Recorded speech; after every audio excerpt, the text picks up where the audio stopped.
want to start over there? No, it doesn't matter. I'll start here by the table with my...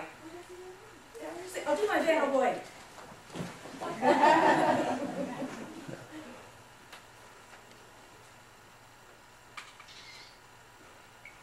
Okay. Yeah, I'll wait for you. Waiting for me. Okay, here we go. It's a pleasure. Actually, it's my pleasure. It's been a while. It has been a while, hasn't But it? it's great. It's great to be standing up here and to be holding Melanie's book.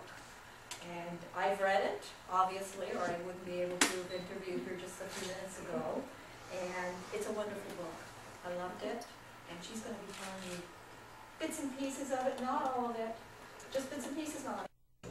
Other than Murphy, the only animals on their farm were beef cattle, sheep, and a few barn cats. Stumbling away from the barn, Sarah turned to face a sprawling three-story building. It looked like Weedshill, but it couldn't be. The Weedshill mansion, Sarah knew, had no roof, and trees grew inside its crumbling walls. The slate roof of this building shone in the moonlight as if it had been installed yesterday, and glass sparkled in enormous windows that should have been gaping dark holes. Sarah touched the heavy oak door and jerked her hand back as if she'd burnt it.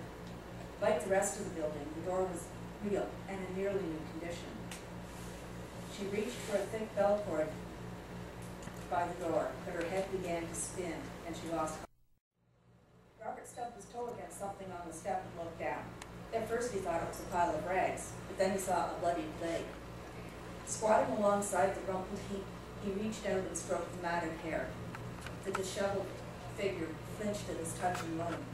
"Archibald, Mrs. McEwen," Robert called out. "I need your assistance." His grandfather, holding his cane over his arm, shuffled into the great hall. "Whatever are you bellowing about, Robert?" "I found this laddie collapsed outside the front door. He's been badly hurt." The housekeeper appeared behind the old man. "Oh, dearie me," she murmured as she crouched down. "Better him into the library and put him on the settee. You'll have to excuse my Scottish accent, it's a bit rusty." Robert lifted the injured boy and carried him into the library. Blood and dirt covered his suit after he placed the lad on the sofa. "Poor wee laddie has met with an awful fate. I didn't ken what, just that it'd be awful," the housekeeper jabbered as she covered the body with a blanket. The shape groaned and a hand worked its way out from under the cover. A muffled voice said, "Where am I?" "You'll be fine. Can you tell me what's happened to you?" Robert asked. "I have no clue." "What is your name?" "Sarah Shan." "You're not a laddie after all," the old man exclaimed. "Well, of course not. I'm a girl." "Grandad, you're not helping." Robert pulled over the ottoman. Looking at the girl's face, he saw a pair of emerald eyes framed with long, thick, dark eyelashes. In spite of all the dirt and blood covering her skin, he could see that it was smooth and feminine. He sat down and took one of the scuffed and scraped hands in his. "Do you know what has happened to you?" "I need to call my parents. They need to know I'm all right," she mumbled. Robert raised his arm and waved to a servant. "We need Dr. Burnett.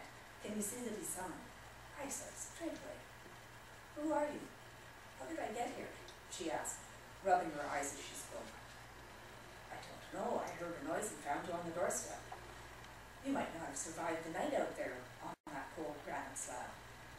Streaks of dirt and blood covered the young man's brown wool suit, and Sarah shivered as she realized blood came from her body when he carried her into the house. "Where am I?" she asked. "Weedshill mansion," he replied. A knock at the door preceded a balding, rotund man sporting mutton-chop sideburns. He looked like a character straight out of Dickens in his white shirt, black tie, and grey trousers, topped with a black jacket and green waistcoat. "Sir, you called?" "Dr. Burnett has been summoned. Show him in the moment he arrives, Archibald," Robert instructed. Sarah's eyes darted like the